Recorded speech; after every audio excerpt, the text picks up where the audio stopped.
There's a well-known joke that always gets an annoyed chuckle from humans and rueful amusement from others. How do you get a human to do something? Tell them they can't do it. Haha, very funny. Oh, silly humans, with their defiance and legendary stubbornness. Practically everyone has one of those stories. You say don't eat the Oasis ration bar, it's made of pure capsaicin. And what does the human do? Eat 3 of them.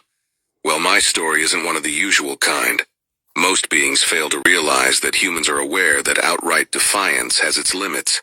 But as everyone knows, humans are stubborn. They'll find ways to get what they want. It happened several years ago when I was still a greenling. Back then I had the thankless job of a contractor, going from company to company, fixing problems with the intranet. I was hired out to a human corporation that had suffered from connectivity issues. When I arrived there, the mood was positively horrid. Oh, not because of me. Humans are not very xenophobic, and my kind have worked closely with them for centuries, being each other's first contacts. It's the reason I was hired out in the first place. Senin and humans have a treaty allowing the free access of workers. Sorry, I'm getting off topic again.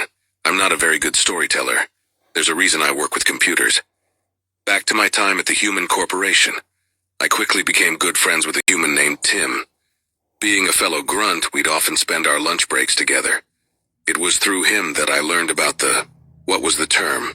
Yes, the hostile takeover. The boss humans didn't want their company to be bought, but they had no choice due to financial finagles that I still know nothing about.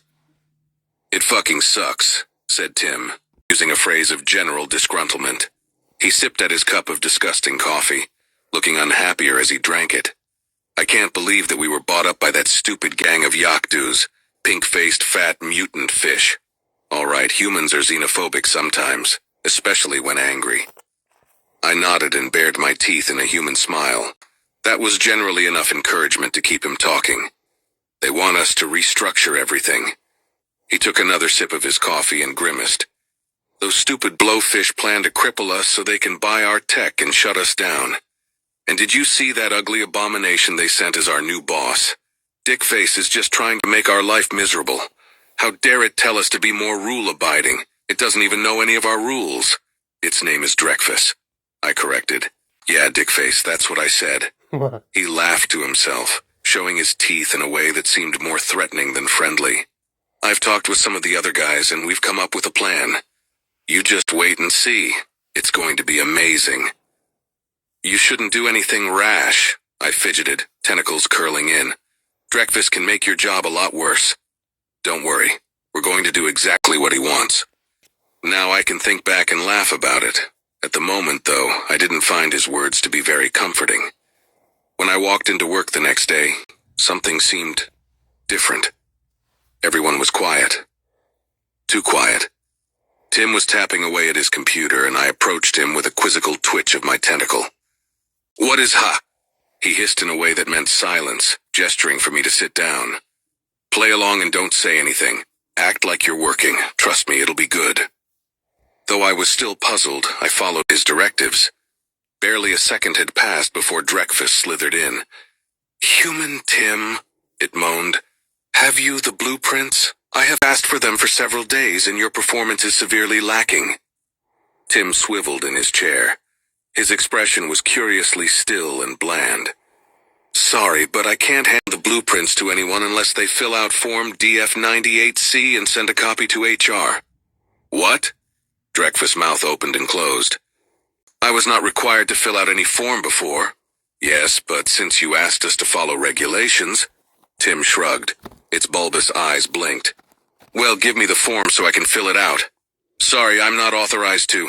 Tim turned away and continued typing. Then who is? Lin Chen. Drekfus turned a light shade of violet. Human Lin, give me Form DF98C. Lin looked up from her computer. Form DF98C cannot be accessed without a signed copy of DF54, DF55, and DF56. Furthermore, I'd need confirmation of identity. It blinked again. I have my company-issued ID right here, exclaimed Drekfus, holding up the thin plastic square. Lin took it gingerly, carefully avoiding the pink slime on the back. Unfortunately, this expired yesterday. You'll have to get another copy. His scales were turning darker and darker. And where do I get another ID? You can't get it without proof of ID. How do I get proof of ID in order to get an ID? I need the ID so I can prove my identity, it screeched. That's what Form CB343D is for. I marveled at Lynn's ability to talk without emotion. In my opinion, that was what flustered Drekfus more. It couldn't be sure if she was mocking him or not. Drekfus breathed in deeply, 7 nostrils flaring. Then give me Form CB343C. I'm not authorized to. Then who is? You are. Then I authorize you to give me the form. His eyeballs were spinning wildly in their sockets. You can't do that without filing Form K83-2. You're being deliberately obstructive. His scales were so dark that they were almost black. No, said Tim, not even looking at Drekfus. We're being rule-abiding. That was the final straw. With a wordless scream, Drekfus slid out. After the door shut, everyone in the room began celebrating. You just wait, guys! Tim slapped his hand against my tentacle. This is just the beginning. A few months later, the Yakdu returned the company to its former management, citing some bogus reason about finances. However, I knew the truth. Everyone had followed the rules, but they had done it in a way that had made the Yakdu miserable. While it's true that humans are amazing at disobeying the rules, they're even better at following them.